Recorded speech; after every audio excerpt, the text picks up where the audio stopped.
कुछ बच्चों की क्वेरीज आई थी या मैसेज आया था मेरे पास कि सर थोड़ा सा बता दीजिए कि अब जो समय कम बचा हुआ है उस टाइम पे हम पढ़ाई कैसे करें तो हमारा सिलेबस जल्दी से कवर हो पाए, हम थोड़ा सा अच्छे नंबर गेन कर पाए, है ना।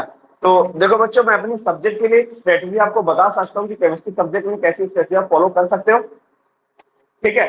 लेकिन वो उन्हीं के लिए शायद एप्लीकेबल होगा जो एक बार उसको चीजों को पढ़ चुके हैं, ठीक है। तो मैं आपको एक बार बता देता हूँ सिलेबस के अकॉर्डिंग जो हमारा पेपर पीएनएसटी का भी आने वाला है। कुड भी पॉसिबल, ज्यादातर चांसेस हैं कि वो आपके एनसीईआरटी के रिड्यूस सिलेबस के हिसाब से ही आएगा। जिस टाइप के एनसीईआरटी ने सिलेबस को रिड्यूस कर दिया है उसी हिसाब से आपको पढ़ाई करना है, चाहे वो केमिस्ट्री में हो, चाहे बायो में हो, चाहे फिजिक्स में हो, ठीक है।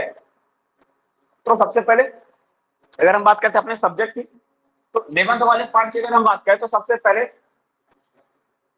साइड 11th के लिख लेते हैं, ठीक है। जिन चैप्टर्स को आपको पहले कवर करना है और अच्छे से करना है, ठीक है, कम समय में हमको ज्यादा नंबर स्कोर करने, क्योंकि टाइम भी कम बचा है। तो भैया अगर आप स्ट्रेटेजी कुछ बना रहे हो पढ़ाई के लिए, चलो पढ़ाई करना अच्छी बात होती है, पर ये सही बात है कि आपके पास एक स्ट्रेटेजी होनी चाहिए कि भाई हम किस लेवल को लेकर के और किस बेसिस पे पढ़ाई कर रहे हैं, ठीक है। यहाँ साइन मार, ठीक है। तो लेवल में सबसे पहले तो आपको क्या पढ़ना है, परमाणु संरचना,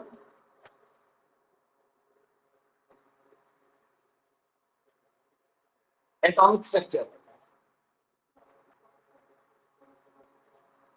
ठीक है। अब एटॉमिक स्ट्रक्चर में देखो बच्चों, आपको दो पार्ट को अच्छे से पढ़ना पड़ेगा। एक तो खुद परमाणु के संरचना के बारे में, है ना, कि समस्थानिक, संभारिक और क्या इलेक्ट्रॉनिक विन्यास होता है, cation, anion configuration, कितने अनपेयर्ड इलेक्ट्रॉन है, कौन पैरामैग्नेटिक है, कौन डायमैग्नेटिक है, अनुचुंबकी प्रत्युंबकी कौन सा रंगीन है, किसमें कितना युग्मिक इलेक्ट्रॉन होते हैं, ये सब चीजों के बारे में, ठीक है। और एक उस पार्ट के बारे में पढ़ना जहां पे इलेक्ट्रॉन की एनर्जी, इलेक्ट्रॉन की वेलोसिटी, डिफरेंट सेल की उसकी रेडियस, ये सब चीजों के बारे में बताना है।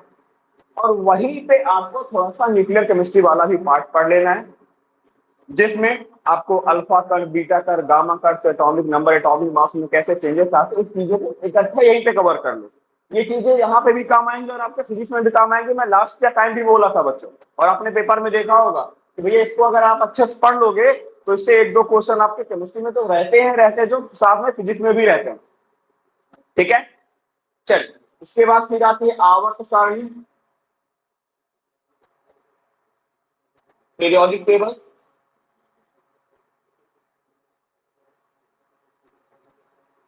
अब आवर्त सारणी में केवल आवर्त सारणी याद करना नहीं होता है ना, इसमें जैसे आवर्तिता का मेन, है ना, पीरियोडिसिटी का मेन जो कॉन्सेप्ट है, किसका साइज बड़ा होगा, किसका छोटा होगा, किसकी आयनन ऊर्जा कम होगी, किसकी आयनन ऊर्जा ज्यादा होगी, इसके रीजन के साथ साथ आप थोड़ा सा अच्छे से इसको डिस्कस पढ़ लीजिएगा, ठीक है। इसमें जो इफेक्ट भी है साथ में पढ़ लीजिएगा, प्रॉपर्टीज पढ़ लीजिएगा एलिमेंट्स को, ये सारी चीजों को आप कवर कर लीजिएगा आवर्त सारणी, ठीक है।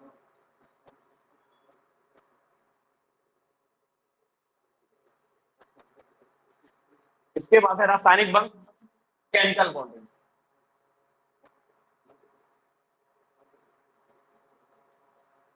अब रासायनिक बंध में तो बहुत सारी चीजें पढ़ने को है हालांकि अंदर, ठीक है, बट फिर भी आप एटलीस्ट अष्टक नियम, है ना, इलेक्ट्रॉन डॉट लुईस स्ट्रक्चर पढ़ लीजिएगा, ठीक है। और अष्टक नियम में कौन इलेक्ट्रॉन न्यूक्लियर स्पीसीज है, इलेक्ट्रॉन आदि स्पीसीज है, इनके बारे में, और ओवरलैपिंग के बारे में, अतिव्यापन के बारे में, सिग्मा पाई बॉन्ड काउंट करना पढ़ लेना, कई बार आता है पेपर में, ठीक है। संकरण पढ़ लेना, बॉन्ड ऑर्डर पढ़ लेना, हाइड्रोजन बॉन्ड पढ़ लेना, ठीक है। बॉन्ड एंगल के बारे में, उनके स्ट्रक्चर के बारे में, बीएसपीआर थ्योरी के बारे में पढ़ लेना, ठीक है। इतना चीजें आप इसको कवर कर लेना है आपको, ठीक है। और रेजोनेंस पढ़ लेना, जो जो चीजें चैप्टर की मोस्ट इंपोर्टेंट, चैप्टर बहुत इंपॉर्टेंट है बच्चों, बहुत सारे क्वेश्चन आने वाले हैं। अभी बता रहा हूं, अभी इस बार का पेपर आप अगर पिछले पैटर्न को देख के चल रहे हैं तो पेपर बहुत सारा अनएक्सपेक्टेड होने वाला है ना, क्योंकि अभी तक क्या होता था कि भाई पेपर के क्वेश्चन डिस्ट्रीब्यूटेड होते थे, अब रिड्यूस सिलेबस हो गया, तब आपको जो चैप्टर बचे उन्हीं के अंदर से क्वेश्चन ज्यादा मिलेंगे, तो आपको इन्हीं चैप्टर में से ज्यादा नंबर ऑफ क्वेश्चन देखने को मिलेंगे, ठीक है। रासायनिक बंध के बाद आप क्या पढ़ेंगे, साम्यावस्था, इक्विलिब्रियम पढ़ लीजिएगा, साम्यावस्था, 2 से 3 क्वेश्चन आते हैं, सिंपल क्वेश्चन आते हैं, बहुत कठिन क्वेश्चन में नहीं आते, सिंपल क्वेश्चन आते हैं इसके, ठीक है। उसके बाद जो हमारा टॉपिक चल रहा है ऊष्मागतिकी, थर्मोडायनेमिक्स, ठीक है। ऊष्मागतिकी कवर कर लीजिएगा। ऊष्मागतिकी के भी बहुत सिंपल न्यूमेरिकल रहते हैं और बहुत सिंपल रहते हैं, बहुत साधारण से कॉन्सेप्ट बेस्ड पे क्वेश्चन आते हैं आपके नर्सिंग में, बहुत ज्यादा हाई लेवल के क्वेश्चन नहीं पूछे जाते हैं केमिस्ट्री में, ठीक है। इतना चैप्टर कंप्लीट करने के बाद अब आप आईयूपीएसी समावयवता आइसोमेरिज्म के बाद आप कवर कर लीजिएगा जीओसी को, जनरल ऑर्गेनिक केमिस्ट्री। इसको सच में बहुत अच्छे से पढ़िएगा, जितना अच्छे से आपको, जितना जहां से ज्यादा एक्सप्लेनेशन मिल जाए उतना पढ़ लीजिएगा, तो ये बन जाएगा, तो फिर बाकी ऑर्गेनिक केमिस्ट्री पढ़ने की ज्यादा जरूरत नहीं पड़ेगी, ठीक है। आप इसको जीओसी का चेक कर लीजिएगा। तो 11 के कितने चैप्टर होते हैं हमारे? 1 2 3 4 5 और ये 6। आईयूपीएसी, आईएसओ, मेरिट और जीओसी सब एक ही पार्ट है। 6 चैप्टर हैं आपको जो अच्छे से कवर करने 11 के, ठीक है। अब इसके बाद 12th में आते हैं। तो 12th का सबसे पहले कौन सा है? सोल्यूशन, विलयन। सोल्यूशन चैप्टर आपको अच्छे से कवर करना है, अच्छे से कवर करना है, ठीक है। इसके बाद रासायनिक बलगति, केमिकल काइनेटिक्स आपको कवर करना है अच्छे से, बहुत अच्छे से इसको पढ़ लेना, 2-3 क्वेश्चन आते हैं इस चैप्टर से, ठीक है। उसके बाद थोड़ा सा सही पर ज्यादा नहीं, इसके न्यूमेरिकल टफ नहीं है, ज्यादा थ्योरी भी नहीं पढ़ना है ना। इलेक्ट्रोकेमिस्ट्री है जो आपका वैद्युत रसायन है, डिफरेंट टाइप के सेल पढ़ लेना, बहुत ज्यादा एक्सप्रेशन में मत जाना, किसका कैथोड है, किसका एनोड है, किसका आपने अगार अगार सोल्यूशन लिया, इन चीजों को पढ़ना। फिर ईएमएफ निकालना, छोटे छोटे जो उसके न्यूमेरिकल बनते हैं, है ना। विद्युत वाहक बल निकालना है, ईएमएफ निकालना है, ई नॉट निकालना है, ठीक है। और इन चीजों के बारे में थोड़ा सा पढ़ लेना, रेजिस्टेंस निकालना, स्पेसिफिक कंडक्टिविटी, इन चीजों के बारे में पढ़ लेना थोड़ा सा, बहुत डेप्थ में इस चैप्टर में मत जाना वैद्युत रसायन में। हाँ, इसका अंदर वो एसएचई जरूर पढ़ लेना, स्टैंडर्ड हाइड्रोजन इलेक्ट्रॉन पोटेंशियल। जो इलेक्ट्रॉन पोटेंशियल की वैल्यू है तो पता, थोड़ा सा कुछ याद कर लेना, जैसे हाइड्रोजन की 0 होती है ना। लिथियम कैसा है, कौन ऑक्सीकारक होगा, कौन अपचारक होगा, है ना। किसका ऑक्सीकरण आसानी से हो जाएगा, किसका अपचयन आसानी से हो जाएगा, इन चीजों के बारे में थोड़ा सा इसके बारे में पढ़ लेना, ठीक है। उसके बाद आता है उपचय संयोजी रसायन,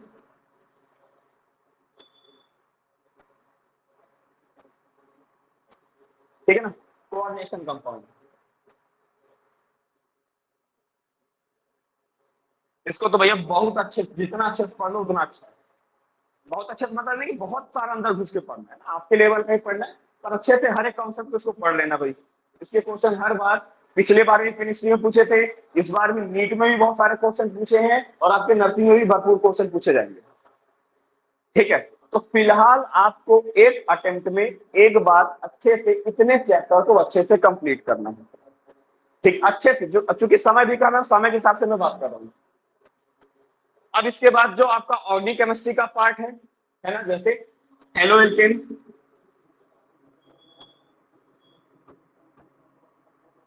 एल्कोहल,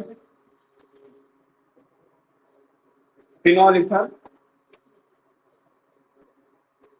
एल्डिहाइड, कीटोन वाला चैप्टर, एनीन वाला चैप्टर, और लास्ट में क्या आता है? बायोमोलिक्यूल, जैव अणु, है ना।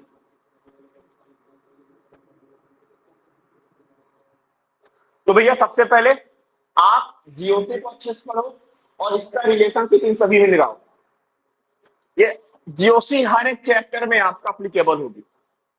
इन चैप्टर के केवल आपको नेमिंग रिएक्शन पढ़ना है, बस होगी। आप अगर जीओसी पढ़ लोगे तो वैसे ही समझ में आ जाएगा कि हाँ भैया कौन सा ज्यादा स्टेबल होता है, कौन अच्छा रिएक्टेंट, कौन मेजर बनेगा, कौन माइनर बनेगा। कुछ नेमिंग रिएक्शन, कुछ डिफरेंट वाले, जैसे प्राइमरी, सेकेंडरी, टर्शियरी अल्कोहल में डिफरेंस हम करते हैं लुकास रिएजेंट से, या विक्टर मेयर टेस्ट, तो उनमें क्या क्या यूज होता है ना। एल्डिहाइड वगैरह वगैरह में, एल्डिहाइड और कीटोन में दोनों में क्या डिफरेंस होता है, कौन सी रिएक्शन कॉमन होती है उनकी, कौन सी कॉमन नहीं होती है। इन चीजों में मतलब मोस्टली इनके नेमिंग रिएक्शन और डिफरेंस वाले, जो दो चीजों में डिफरेंस बताए, स्पेशली एमिंग में तो ऐसा जरूर कर लें, ठीक है। इससे ज्यादा डेप्थ में मत जाना, पर इनको थोड़ा सा जो रिएक्शन मोस्टली नेमिंग वाली आपकी एनसीईआरटी में दी है उतनी रिएक्शन जरूर कंप्लीट कर लेना, ठीक है। हाँ, ये चैप्टर अच्छे से कंप्लीट कर लो, बायोमोलिक्यूल्स क्वेश्चन पूछे जाते हैं इससे, इजी चैप्टर है, छोटा चैप्टर। तो इतना बच्चों अभी आप लोग इतना कवर कर सकते हो। अगर हम बात करें, देखो, तो लगभग 80% इसका यूट्यूब में वीडियो डाल के रखा है मैंने, मेजॉरिटी टेबल का भी लगभग 80% डाल के रखा है। केमिकल बॉन्डिंग देखो 100% नहीं डाला, क्योंकि कुछ चीजें रह जाती हैं जो ऑनलाइन अपन नहीं पढ़ा सकते, वो ऑफलाइन ही पॉसिबल है। पर फिर भी अगर लगता है किसी बच्चे को तो मैं ट्राई करूंगा बताने को, बट मोस्टली चीजें आपको यूट्यूब में डली हुई है। ठीक है, उसमें गति से अपना चली रहा है, थोड़ा बहुत जैसे तैसे पढ़ा रहा हूँ मैं। विलियम चैप्टर पढ़ा चुका हूँ आपको। ठीक है, रासायनिक बलगति आपको मैं पढ़ा चुका हूँ। उपसय संयोजन आप यूट्यूब में डाला हुआ है। ठीक है, इतने चैप्टर आपके कवर हुए हैं। अब जो इतनों को सबसे पहले कवर कर लो आप लोग। ठीक है, अभी जैसे उस दिन मैंने डिस्कस किया था कि भैया अपन इस चैप्टर को कंप्लीट करते थर्मो, और मैं आपको लिंक दे दूंगा वीडियोस की। तो आप लोग केमिकल काइनेटिक्स के 3 वीडियो केवल आपको देख के रखने हैं। उन तीनों वीडियो को अगर सभी बच्चों ने देख के रखा होगा, एक क्लास में अपन केमिकल काइनेटिक्स खत्म कर देंगे रिवाइज के साथ। ठीक है, अब वो आपके ऊपर डिपेंड करता है, आपने देखा कि नहीं देखा, मैंने तो भेज दिया था, आपका अपना काम है। ठीक है, तो इसमें केवल आपको क्या पढ़ना, थोड़ा सा वैद्युत रसायन और साम्य अवस्था आपको अच्छी तरह से पढ़ना पड़ेगा। ट्राई करेंगे अपन, टाइम होगा तो इनको कवर करा देंगे। हाँ, साम्य अवस्था तो पढ़ाई दूंगा मैं, कोई दिक्कत नहीं। वैद्युत रसायन भी ट्राई करूंगा मैं पढ़ाऊंगा। ठीक है, तो इतने टॉपिक को आपको फिलहाल कवर करना है अच्छे से। और इतने टॉपिक अगर मैं मेरे हिसाब से अगर 30 क्वेश्चन आते हैं केमिस्ट्री के, तो इन्हीं टॉपिक को कवर करके लगभग आपके 25 क्वेश्चन आ जाएंगे। इतने के अंदर ही 25 क्वेश्चन आप क्या देंगे। ठीक है, 5 क्वेश्चन में क्यों छोड़ रहा हूं, हो सकता है इन में नेमिंग रिएक्शंस के अंदर भी बहुत सारा, तो देखो भैया हमारे पास समय कम है, कम समय के चलते हुए हम क्यों यहाँ पे माथा पच्ची करें, वही समय हम यहाँ पे देना। ठीक है, तो ये स्ट्रेटजी है बच्चों मेरे हिसाब से आप लोगों के लिए। बाकी आप लोग थोड़ा सा पढ़ाई करिए, मेहनत करिए, इन टॉपिक्स को जरूर कवर कर लीजिए, अच्छे क्वेश्चन आएंगे। अगर मेरे हिसाब से देखो भैया, अगर मैं बता दूं लगभग 3 क्वेश्चन, हाँ लगभग 3 क्वेश्चन आपके सामने रासायनिक बलगति से बन सकते हैं। 2 क्वेश्चन लगभग आपके विलियम चैप्टर से बन सकते हैं।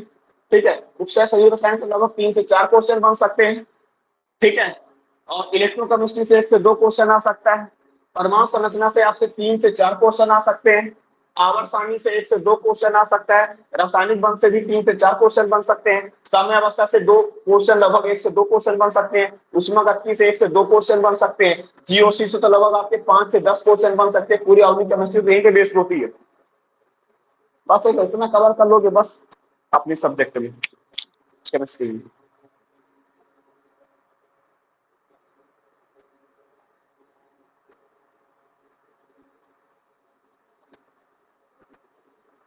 डर लगता है क्या, कैसे पढ़े, डर लगता है, अच्छी बात है ना, डर लगना भी चाहिए। तो डर लगना है तो मैं एक दिन समझाया था भैया कि डर का मतलब ये नहीं है कि जब आप पढ़ाई से उठो तब डर लगना चाहिए, पढ़ाई करते टाइम नहीं। पढ़ाई करते टाइम आप टॉपिक वाइज टॉपिक क्लियर करते चलो, पढ़ते चलो।